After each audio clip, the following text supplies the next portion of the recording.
Hi viewers, welcome to our channel. ప్రస్తుతం మనతో పాటు దాము బాలాజీ గారు సీనియర్ జర్నలిస్ట్ ఉన్నారు. వారితో ఒకసారి మాట్లాడదాం.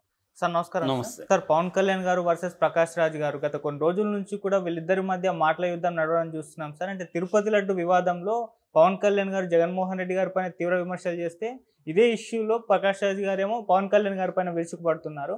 మరి ఎందుకు ఈ స్థాయిలో ప్రకాష్ రాజ్ గారు ట్వీట్లు చేయడం కానివ్వండి, లేకుంటే పవన్ కళ్యాణ్ గారిని విమర్శించడం కానీ చేస్తున్నారు?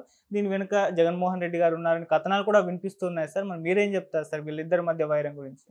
ప్రకాష్ రాజ్ ముందు నుంచి కూడా బీజేపీ మతతత్వ విధానాలకు వ్యతిరేకంగా పోరాడుతున్నాడు. ముఖ్యంగా గౌరీ లంకేష్ని మతతత్వ శక్తులు, హిందూ మతతత్వవాదులు చంపేసిన తర్వాత ప్రకాష్ రాజ్ చాలా యాక్టివేట్ అయ్యాడు. ఎందుకంటే ఆయనకి పర్సనల్గా కూడా ఆమె ఫ్రెండు. తర్వాత కర్ణాటక, ఈయనది కూడా కర్ణాటకని. సో కర్ణాటకలో ముందు నుంచి కూడా ఇటువంటి ఒక హేతువాద, నాస్తిక, లేకపోతే బ్రాడ్గా ప్రోగ్రెసివ్ మూమెంట్స్ అనేవి బండాయి సాహిత్యం దగ్గర నుంచి అక్కడ ఉందన్నమాట. సో అందులో భాగంగా గౌరీ లంకేష్ని చంపేసిన తర్వాత ప్రకాష్ రాజ్ బాగా ఫుల్ యాక్టివేట్ అయ్యాడు. తర్వాత తను ఎంపీగా కంటెస్ట్ కూడా చేశాడు. ఏదేమైనా బీజేపీ మతతత్వానికి వ్యతిరేకంగా ఆయన పోరాడుతున్నాడు. ఈ క్రమంలో లడ్డు వివాదం వచ్చింది. నిజానికి లడ్డు వివాదం అనేది హిందూ మతానికి సంబంధం ఉన్న వివాదం, లేని వివాదం కూడా. ఉన్న వివాదం ఎలాగంటే అది హిందూ మతానికి సంబంధించిన టెంపుల్లో జరిగింది. దాదాపు 140 కోట్ల ప్రపంచవ్యాప్తంగా ఉన్న హిందువుల సెంటిమెంట్లకు సంబంధించిన అంశం. ఖచ్చితంగా హిందూ మతానికి సంబంధం ఉంది. అయితే అది ఇతర మతాలకు సంబంధం లేదు. దాంట్లో ముస్లింలకో క్రిస్టియన్లకో సంబంధం లేదు. అందువల్ల దీంట్లో మతతత్వ యాంగిల్ రావాల్సిన అవసరం లేదు. మత యాంగిల్ వేరు, మతతత్వ యాంగిల్ వేరు. మతతత్వం అంటే ఇతర మతాలని వ్యతిరేకంగా ఉండడాన్ని మతతత్వం అంటాం. మత భావజాలం ఉండడం అంటే ఎవరి మతాన్ని వాళ్ళు ఫాలో కావడం వల్ల ఇబ్బంది ఏం లేదు. వేరే మతాలకి ఇబ్బంది లేదు. క్రిస్టియన్స్ వాళ్ళ ఐడియాలజీని ఫాలో కావచ్చు, ముస్లింలు వాళ్ళ మతాన్ని ఫాలో కావచ్చు, హిందువులు వాళ్ళ మతాన్ని ఫాలో కావచ్చు, ఇంకొకరు మతాన్ని ఫాలో కావచ్చు. దానివల్ల వేరే మతాలకు ఇబ్బంది ఉండదు. మతతత్వం అటువంటిది కాదు. మతతత్వం ఏంటంటే వేరే మతాలని వ్యతిరేకించడం, వేరే మత దేవుళ్ళని కించపరచడం, వేరే మత వాళ్ళకి హక్కులు లేకుండా ఉండాలని కోరుకోవడం, తమకి లొంగి ఉండాలని కోరుకోవడం, ఇలాంటి లక్షణాలు చివరికి అది భౌతిక దాడుల రూపాన్ని కూడా తీసుకోవడం. ఇంటాలరెన్స్ అంటాం. ఈ ఇంటాలరెన్స్ అనేది విపరీతంగా మతత్వంలో ఉంటుంది. అలాంటి మతత్వాన్ని బీజేపీ కావచ్చు, ఆర్ఎస్ఎస్ కావచ్చు, ఇవి ఎప్పటి నుంచో ట్రై చేస్తున్నారు. వాళ్ళ ఓపెన్ గోలే హిందూ మతరాజ్యాన్ని స్థాపించడం, హిందూ రాష్ట్ర అనేది వాళ్ళ గోలు. సో ఇందులో భాగంగా ఏది దొరికినా వాళ్ళు ఉపయోగించుకుంటారు. కాబట్టి లడ్డు కూడా ఆ యాంగిల్లో ఉపయోగించుకున్నారు. కాకపోతే ఇక్కడ పవన్ కళ్యాణ్ మనకి రోల్ చూసుకున్నప్పుడు, పవన్ కళ్యాణ్ బిగినింగ్లో తను ఒక లెఫ్టిస్ట్ లాగా ఫీల్ అయ్యేవాడు. ఇక్కడ నేను 2008 ప్రాంతంలో నేను కూడా కలిశాను. నేను ఇంకొంతమంది లెఫ్టిస్టులు వాళ్ళు కలిశారు. అప్పుడు కూడా ఆయన చాలా ఉదారమైన భావాలతో, చాలా ప్రోగ్రెసివ్ ఐడియాలతో మాట్లాడాడు. అప్పట్లో ఆయన అందరినీ ఇలాంటి వాళ్ళని కలిసేవాడు ఎక్కువగా. మాస్టర్ జీ అని ఇక్కడ దళిత సింగరు, ఆయన వాగ్గేయకారుడు ఉన్నాడు. ఆయనతో రెగ్యులర్గా ఈయన కలిసేవాడు. గద్దర్ అంటే చాలా ఇష్టము.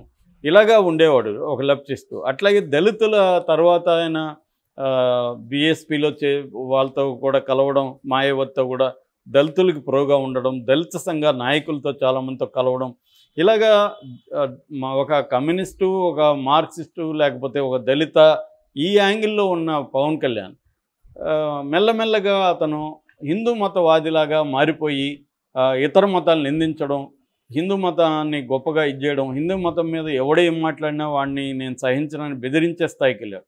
ఆయన పర్సనల్ లైఫ్ తీసుకుంటే ఆయన క్రిస్టియన్ అమ్మాయిని పెళ్లి చేసుకున్నాడు, అన్నా లెజ్నోని.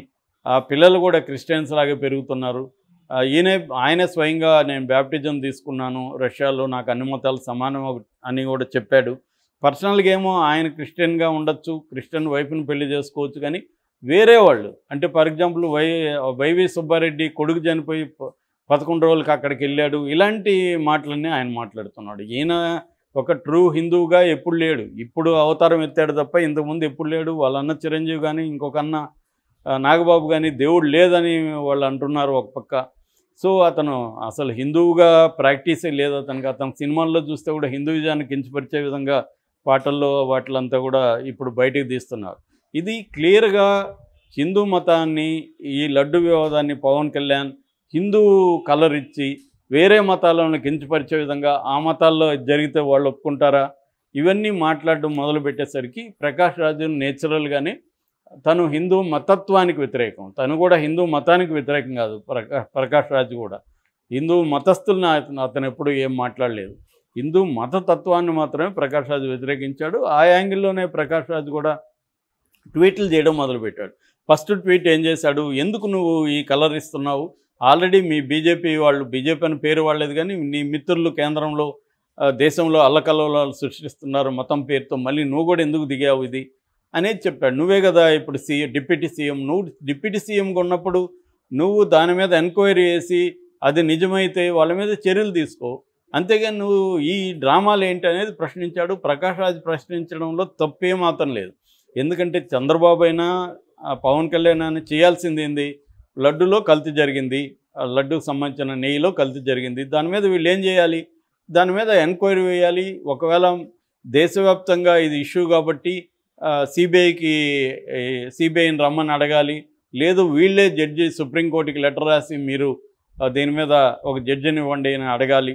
అది చేయాల్సింది పోయి వీళ్ళు దీన్ని పొలిటికల్గా వాడుకోవడానికే ట్రై చేస్తున్నారు తప్ప నిజంగా లడ్డులో కల్తీ జరిగితే దాని మీద చేయలేదు. అందుకనే 2 నెలల పాటు సైలెంట్గా ఉండి కావాలని 100 రోజులు ఫంక్షన్లో స్టార్ట్ అయ్యి నెగిటివ్ వస్తుందనుకున్నప్పుడు చంద్రబాబు తెలివిగా దీన్ని టైమింగ్ చూసి కొట్టాడు.